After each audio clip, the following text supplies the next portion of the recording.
Hi, this is TheHande Mäkinen, and I'm joined by Retrokaiser.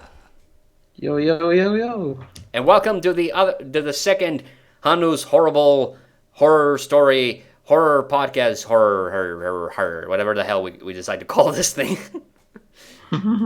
And so this is our second horror podcast, where I read a horror story which I wrote, and Retrokaiser will make sound effects and observations about it. And hopefully this time we'll make actually some notes about my spelling and stuff. Nah, I'm just kidding. You don't have to do that. Wait a minute, I'm having a quick peek at your story this time. Batman is doing what to Robin? Oh my. Okay, so normally so me and Kaiser we have two other horror podcasts where I read either horror stories from Edgar Allan Poe and H.P. Lovecraft, and Kaiser makes sound effects to them. But we just recorded. In fact, literally, we are recording this directly after the first time that we wrote where we read one of my horror stories, and these are horror stories that are, I think, vaguely, slightly inspired by H.P. Lovecraft. And I noticed with the other one, which was called The Creature in the Basement, it was also maybe slightly, Edgar Allan Poe inspired as well. And today we're reading the first of the stories that I wrote, which is called The Shadow of the Titan.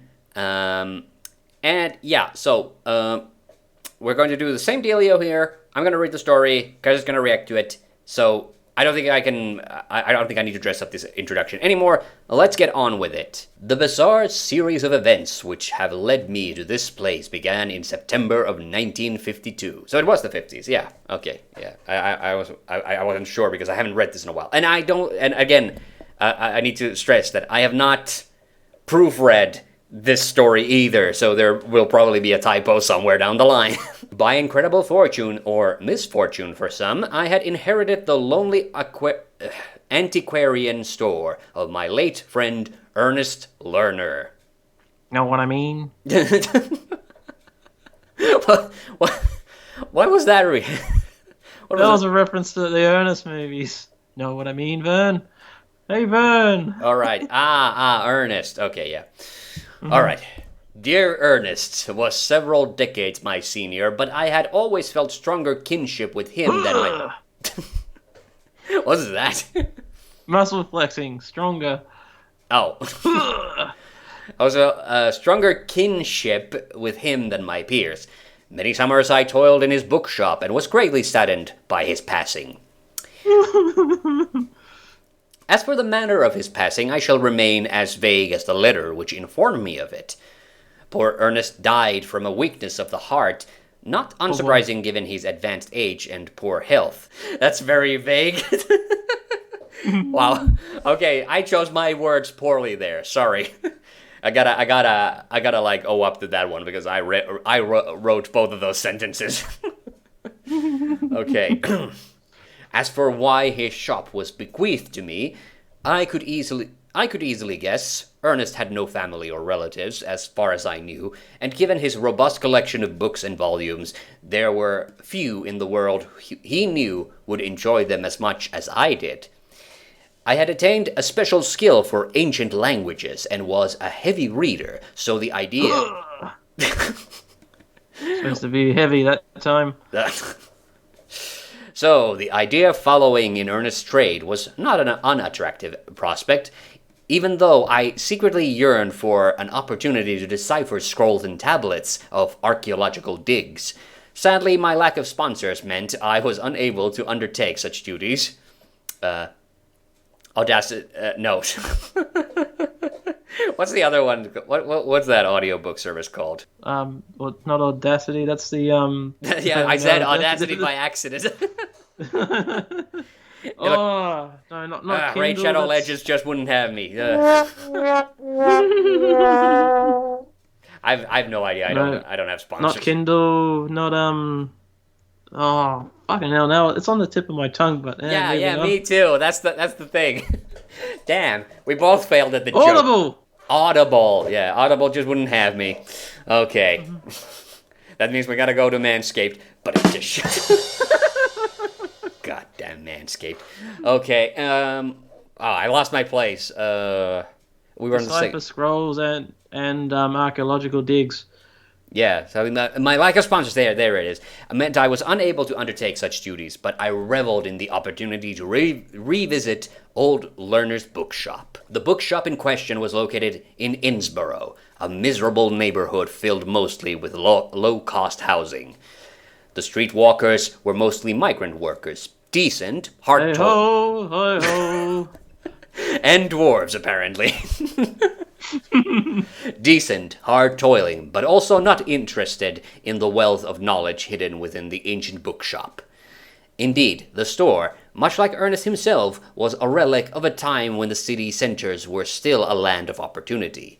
Now they were either idle shopping districts or polluted industrial areas, where the poor workers either drank their sorrows at the local watering hole or simply collapsed in bed after a long day's work. It was also in September of 1952 when that part of the city, the West Side, was plagued by a series of extremely violent murders.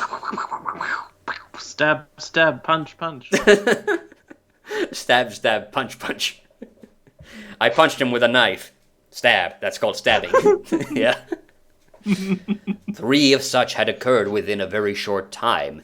The first victim having been a young girl of barely 16, found a mere stone throws away from Ernest's house. Ow! Oh. A mere stone throws away from Ernest's store. Another was a burly factory worker found in found in the gutter behind a shopping district. We shopped till we dropped. Oh boy. And the third had been a popular working girl, Anastasia, whose corpse Hello, handsome. whose corpse was found lying in the middle of the street. This last because where else would a corpse be? Yeah. This last homicide in particular had drawn the attention of the Innsborough police force and caused the regular Hot. Hey, it's the policeman from the Black Cat and also the Telltale Heart. Yeah. Yep. Making a comeback. It's been a while since we heard from them. Yes. And caused the regular revelers to look behind them in the dark nights. Though many were questioned, no clues had been ascertained, and no one dared to be seen walking at the streets at night for fear of being questioned by the officers or, worse yet, over fear of becoming the next victim of the seemingly random acts of brutality. Sorry, I started to lean more into my... I was trying to give him a lighter voice, because he's a lighter character, but I was starting to kind of... seep back into my horror voice again. For what? Any deeper, you'd sound like Shao Kahn when he says brutality. Brutality. Shao Kahn's more shouty than dark, in my view. Mm-hmm. Okay, whatever. For whatever reason, these events coincided with poor Ernest's death. These events did not interest me. I was simply too enthralled to be in his store. Admittedly, it was dark and dusty. Ernest's lack of maintenance over his volumes was painfully evident.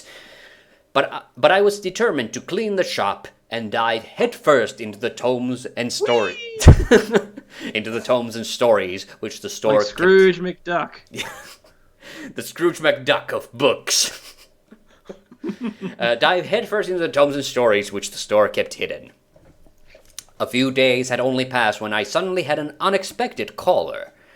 Ring, ring. No, not. Yeah, I knew that was going to happen. Not literally Yahoo! like. Yes. Okay. A local officer. The name was of Irish descent, and sadly has escaped my memory.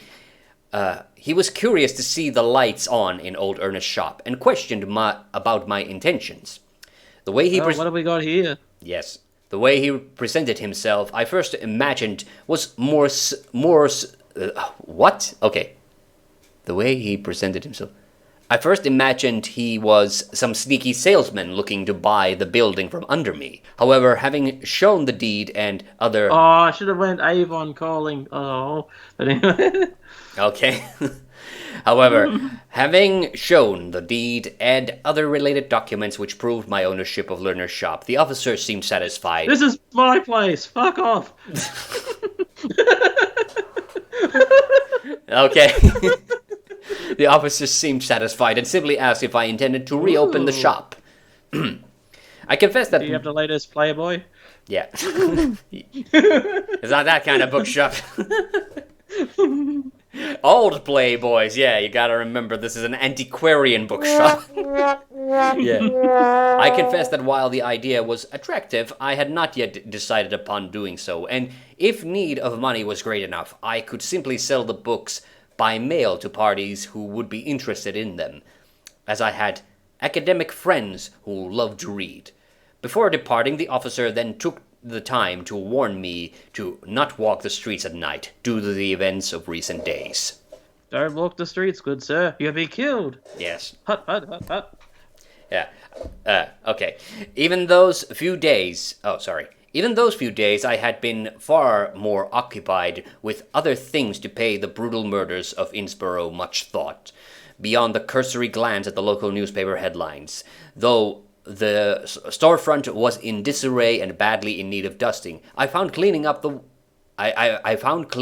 works of literature to their rightful places more leisurely than backbreaking. Indeed, I instead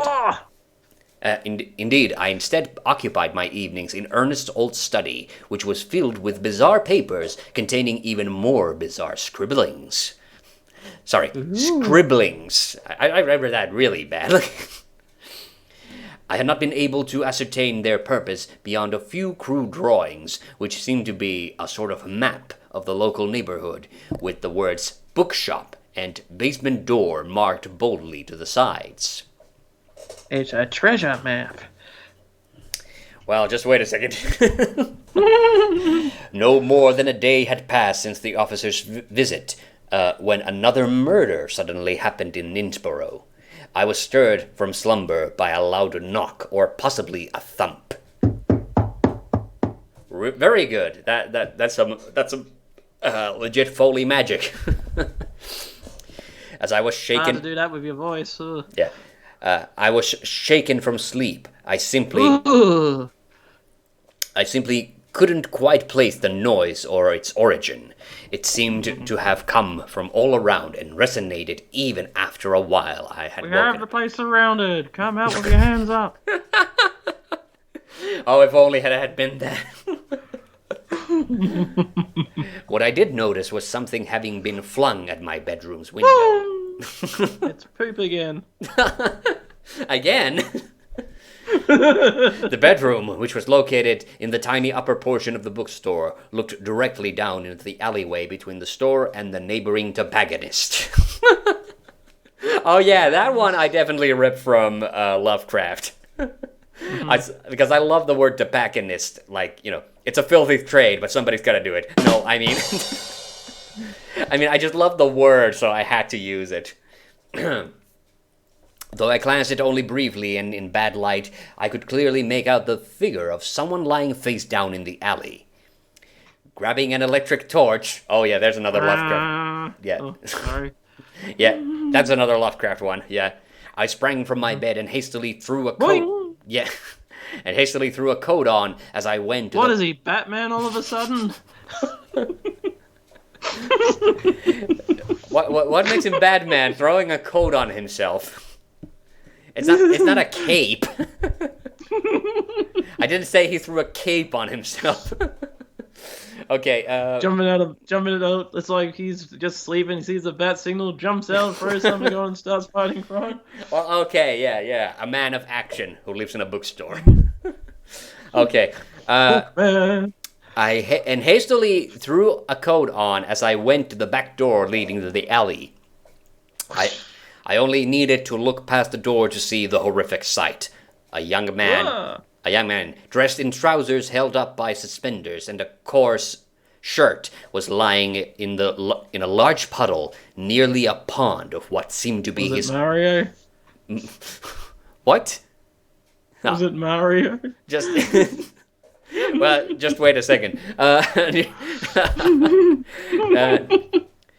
and was lying in a large puddle, nearly a pond of what seemed to be his own blood. At the time I paid it no mind, but as I would later recall to the police, he had been mutilated in the most comprehensive fashion.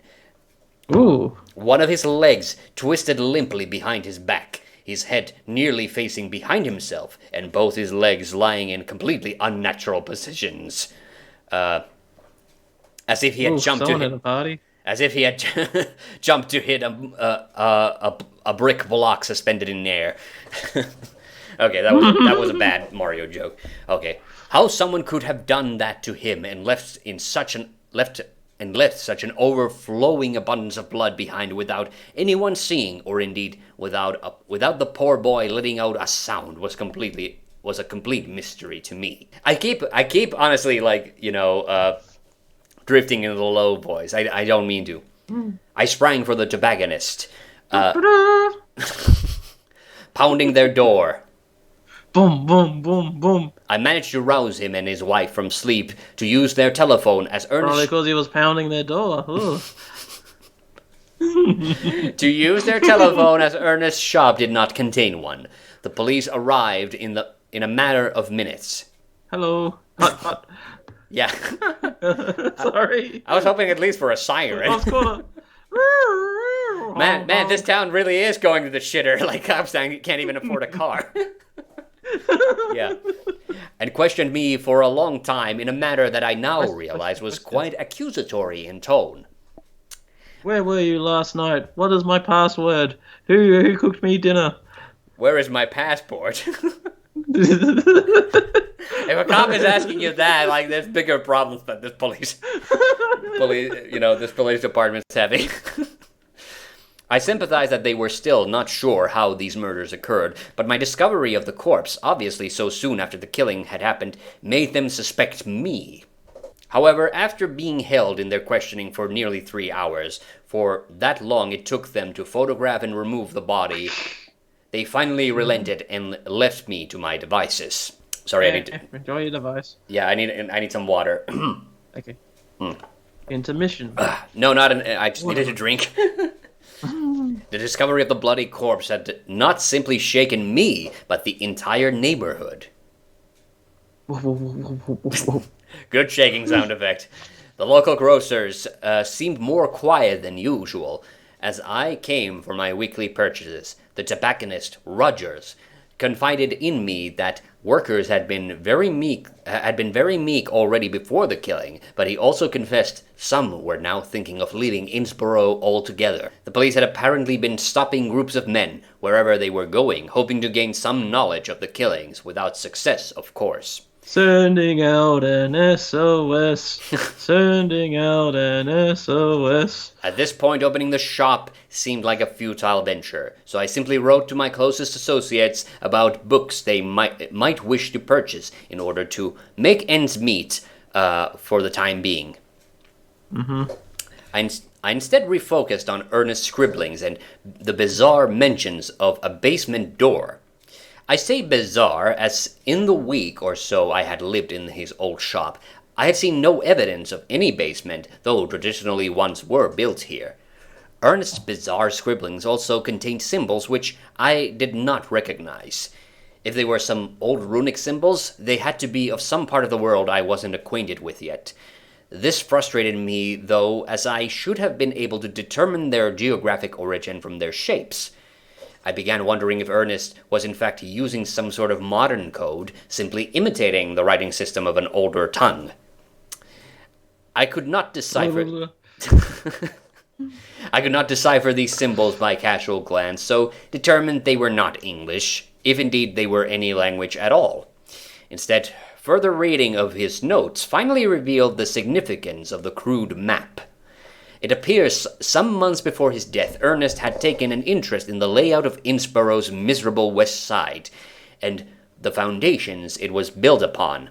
He had discovered a crawl space of almost a perfect rectangle covering several blocks, and had postulated that the stones underneath seemed impossibly ancient, or at the very least unconventional, to have been built by 18th century masons. Ooh, plot twist. Since Well, the not really a plot twist, but yeah. yes, mysterious, I guess you could say. Mm-hmm. Since the police had called on me 3 more times. Sorry, Hello. Come sorry. back. Yeah, Come yeah, back. yeah. I yeah. Sorry, no. I read that badly, and also I probably should have had a comma there. So let's add Mm-hmm. one. There. Okay. Since then, the police had called on me 3 more times to try to ascertain more information from me. Their questions had become increasingly less passionate each time, conveying that they were beginning to lose heart in the investigation. Ba-bum, ba-bum. Yes, on the night after the third time of their visit, I was roused again from my slumber Oing, oing, oing, oing. when a large thud, similar to the one of the on the night of the young man's brutal murder, happened again. This time it's Luigi. Scared, I dared not raise my head from my pillow and simply eyed the window. Oh. At the time, I assumed I saw a gigantic figure in silhouette. A gigantic figure of a man moving in a bizarre, slow manner. Roar. However, after a moment I came to my senses and realized a large shadow had to have been cast on the wall by a low-hanging streetlight.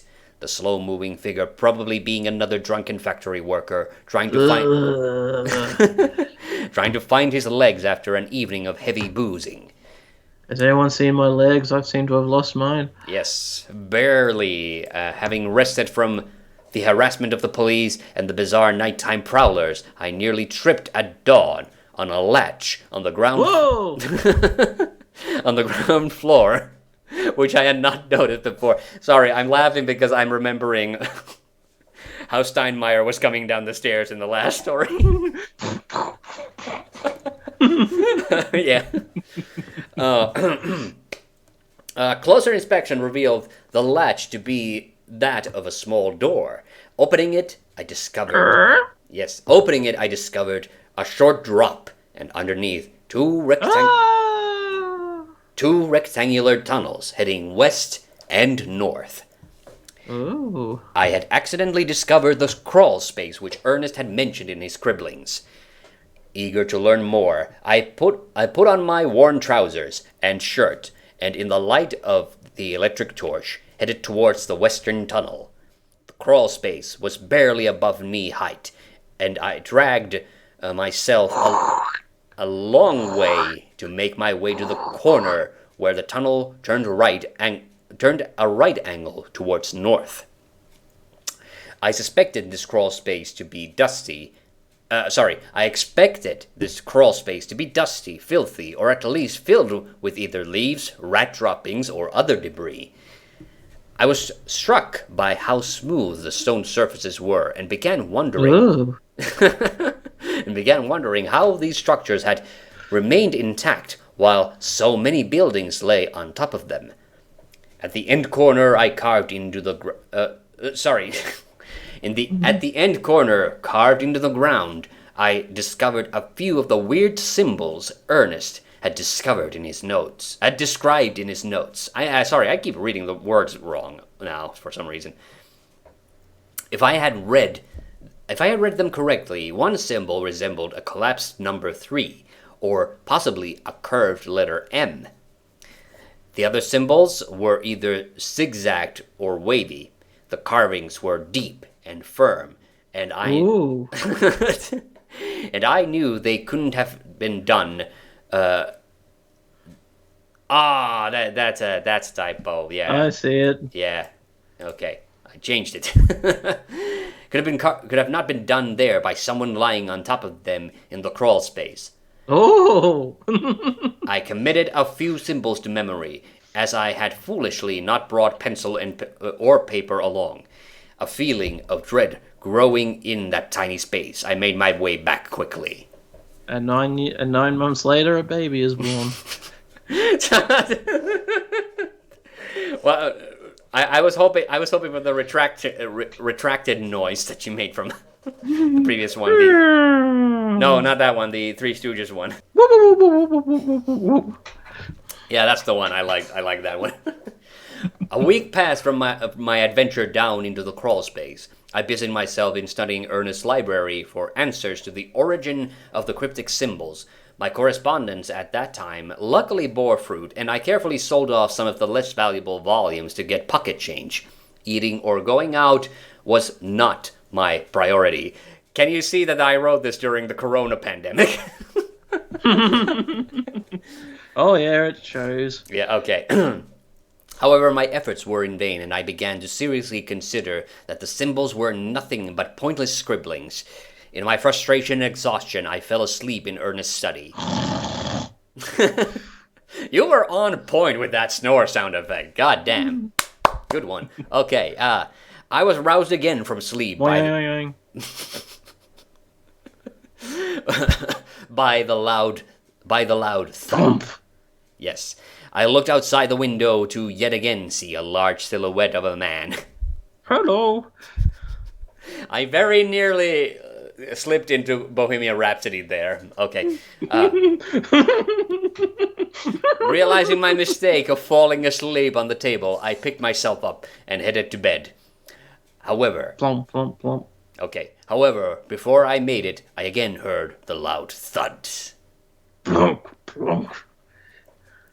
I know not why the bizarre thought came to me, but I immediately thought of the series of slow thuds as footsteps, as if something enormous was walking away from the store into the distance. Nope. Okay. There we go. I'm trying to make sounds, it's not picking up. Plump, plump, plump, plump, plump, plump. I shook off the silly thought as a memory of Ernest singing "Silo the Giant, Bone Crusher, Man-Eater" suddenly popped into my mind. Silo the Giant, Bone Crusher, Man-Eater. Ernest had a very high voice. Also, no. Oh, there she comes. Watch out, boy, she'll chew you up. Yeah, sorry. Complete side tangent. Moving back to the story. The next morning, I woke to hear sirens. Okay, maybe not that kind of sirens, but we'll take it. Down the street, a few blocks away, an old woman's body had been discovered. Police tried to turn folk away, but this was difficult due to it being light out. An old Hispanic woman, Mrs. Gonzalez, was now lying in a few doorsteps away from mine in exactly the same manner as the young man from before. Speedy's wife. Oh, poor Speedy. Police came asking for me for information. Unfortunately, I didn't know Mrs. Gonzalez and couldn't shed much light. For reasons which I can't recall, I did mention the large figure looming the street in the middle of the night, and that I had seen it before. The police immediately took interest, clearly now interested in finding the burly man in question. I also had an epiphany soon after this visit. Yeah. The bizarre symbol resembling a curved M was the phonetic symbol for sigh, which I had seen long ago. C. Yes. Yep. C. C. C. Okay, I said silo before, but I guess it's silo then. Silo. For C. Si, senor. Which I had seen long ago in Ernest's book. The zigzag symbol next to it was low. Or law. a symbol similar to the ones used in the Orient.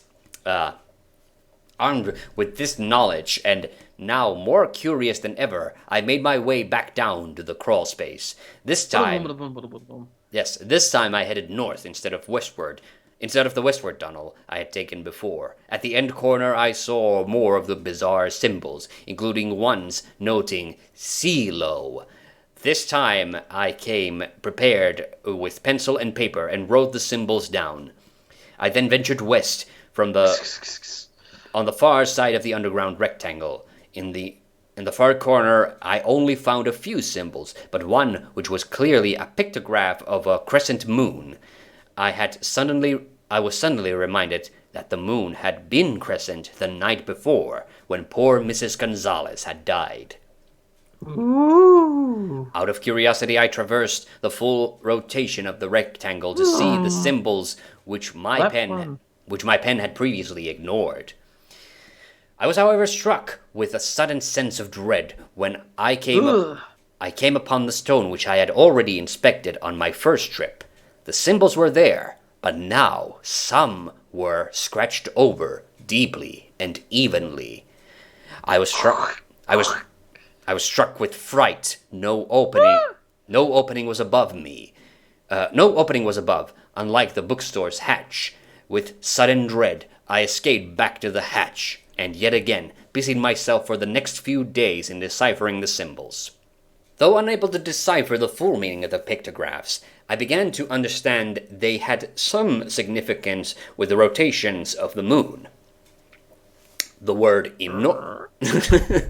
the word enormous, or at least something indicating huge size, was hidden in the writing. So were the words flesh and eat. Both at the far... Brains. What? Brains. Brains? Okay. Both at the farmost and the northeastern corners of the rectangle. However, the crossed over word didn't mean anything to me, and I was perplexed still how the word could have been carved out. I was none the wiser and felt frustrated by my lack of progress.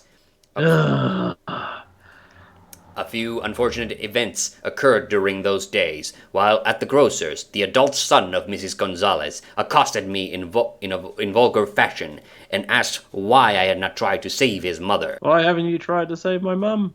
You're a monster. Mrs. Gonzalez's son was apparently Australian. Apparently the information I had given the police had somehow reached him. Luckily, a few onlookers, probably his associates, pulled Mr. Gonzalez away from me and dragged him out of the grocer's. Shaken by this, I immediately left without buying anything. Another policeman policeman also called on me, though this one was not a common officer. He wore a suit and hat. Calling himself Detective Hudson, he began questioning me yet again on the events of the night of Mrs. Gonzalez's death. I had nothing new to tell him. Then his questioning became very strange. He was asking about the large figure I saw in the night. He pondered aloud whether the shadow I saw was actually just an enlarged silhouette of someone on the street level, or had I in fact seen something large and ungainly. Hudson did not say out loud what he was suggesting, but begged me to call him if I remembered anything else. I locked the door and prayed I'd seen the last of... I locked the door and prayed I had seen the last of him or the angry Spaniard. Grr, I'm angry. All right, and now it's time for the finale. The shadow is real. The writings were true. Tonight, I heard thuds again. I investigated outside to see them for myself, as if before my eyes the very pavement gave way, the imprint of something resembling a gigantic foot. Ooh. Not just a ball and the ankle, but even the imprints of what looked like toes. I was not sure whether I was awake or asleep, until Mr. Gonzalez attacked me from the shadows. Oh yeah! Cursing me and accusing me of killing his mother. Blah, blah, blah, blah, blah. I thought of yelling for help, but knew it would not come. Then suddenly, something lifted Gonzalez from in front of me. Whoa! His grip loosened. He yelled in horror and pain. And As the giant lifted him above, his head squeezed in its enormous fist. Under the crescent moon I saw as the enormous shadow lifted him high above the house and heard the disgusting noise of it biting down and crushing Gonzalez's bones. Needs a bit of ketchup, if you ask me. At that I ran back inside and locked the door. If they find the body... Love the ketchup. If they find the body, I can now tell them the giant has been fed. I feel that I shall be leaving Innsborough as soon as possible. The end. Dun dun dun dun dun. All right. So, what did you think of that story? I was getting some weird comic book vibes from that one. Oh, comic book vibes. Like Okay. comic, yeah, especially when you talk about like the big titan. It felt very much like a DC character. I don't know if you know Solomon Grundy, although Oh, yeah, I Solomon know Grundy. Yeah, yeah. Okay. a bit like that, but mixed with like Lovecraft vibes. Yeah, yeah. That's what I was saying before. So that so I was I was honestly a little bit unsure, and I gotta be honest, I'm not in love with the title. I was implying the Shadow of the Titan. I was implying the the ancient Greek Titans, not that anime that people know. But if I had called the Shadow Not of the the big giant naked skinless dudes. yeah. So but if I had called it the Shadow of the Giant, that didn't sound very good to me either. So it's a title I'm not. Oh, and you couldn't have called it Shadow of the Colossus either, because that's a PlayStation game. Yeah.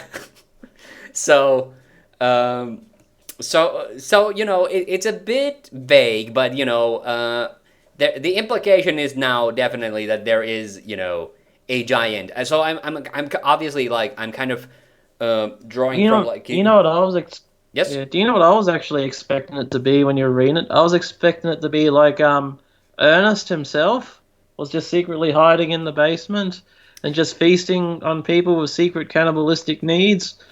Well, that is another one. Like that's kind of the I realized that as I was reading it that you could maybe see it that maybe the string of killings is somehow connected to Ernest. But then I kind of throw that immediately away when I go into the fact that there's more killings happening. Okay, so it wasn't Ernest. So when I say so with this one, I kind of followed the form of Lovecraft, but I didn't like use the unearthly horrors here.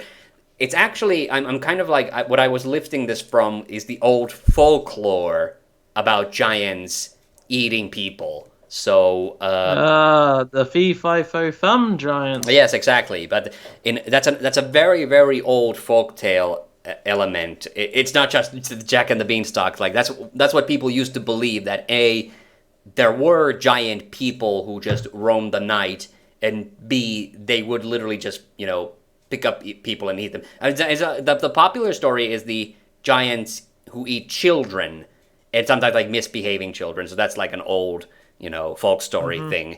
Uh, I gotta say I am not in love with the way I described the whole thing with the scribbled old symbols that he's trying to find out. That was a little bit of set dressing on my part, and I don't think I did a very good job with that. So I can be critical about that one. But the form, what I'm talking about, is like in Lovecraft stories. There's always a protagonist, or very often there's a protagonist who's rediscovering the discoveries of another guy who has discovered that something terrible and fucked up is going on. So that was what I was obviously like lifting from Lovecraft in this story. And also, yes, Mrs. Gonzalez, I think I had just read Cool Air just before we did the podcast. Yeah, I've noticed that. So that's why I had, Latinos in mind. But I decided that Yeah, 'cause that's very Lovecraftian to have Spaniard names. Yes, but in that case, I decided that my protagonist was not going to be like a flaming racist. Like he mentions that there's a lot of migrant workers, but he doesn't make any commentary about them. Mm-hmm. Yes, because so this is where I really kind of wanted to, and honestly, I'm going to be completely flatly honest. The Irish police officer who came to question him first, I seriously could not come up with any name that wouldn't have sounded like I just, came up like, they were all like O'Leary or O'Reilly or O something or other. O'Malley. O'Malley. So I decided, he doesn't remember the cop's name. Let's not dwell on it.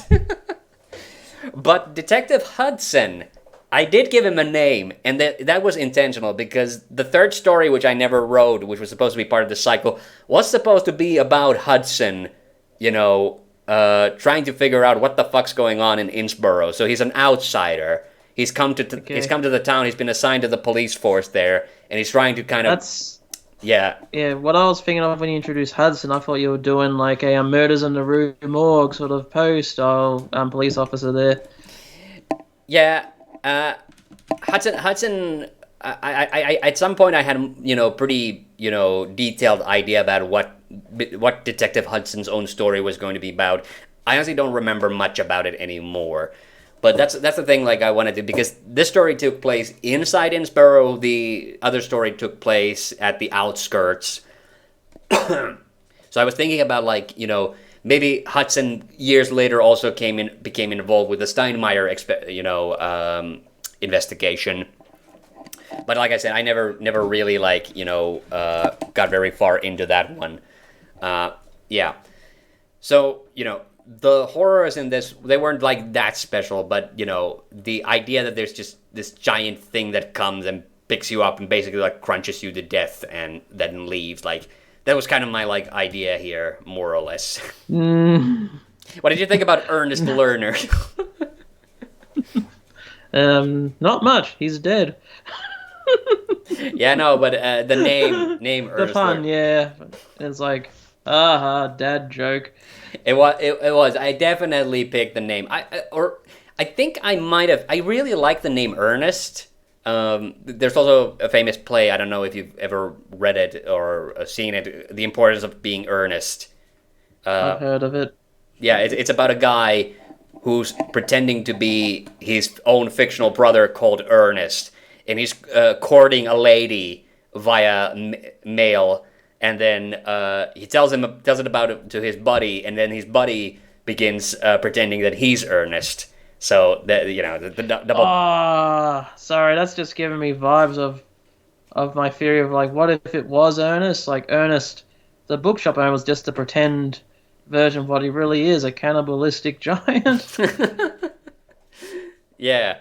Yeah, that is the thing. Like, I really, but I kind of, in the end, I kind of put it down to, in Ernest's case, and I have to say, like, this character is a bit more of a self-insert, the protagonist here, than the guy in the other one. The guy in the creature from the basement is, he's a bit of a sicko, but he's a sicko with a passion, who wants to do his dissertation. Sicko with a purpose. Yeah, sicko with a purpose. Whereas this guy's a little bit more like me, I guess. So, and which is that I feel kinship for people who are much older than myself a lot of times. That rings very true to me. That's why I wrote it. Yeah. So, people listening to this, if you hear loud thuds in the night, just be careful. It could be a giant out for blood. Or me running around the streets. No. Oh, you're not that big. Oh. Now, them's fighting words. Okay, I guess we're getting a bit tired and dippy, so I guess that's as good a point as any in the podcast. Once again, thank you for Retrokaiser for the excellent sound effects. No problem. And thank you for listening, and we'll see you on the next one. Bye-bye. Bye.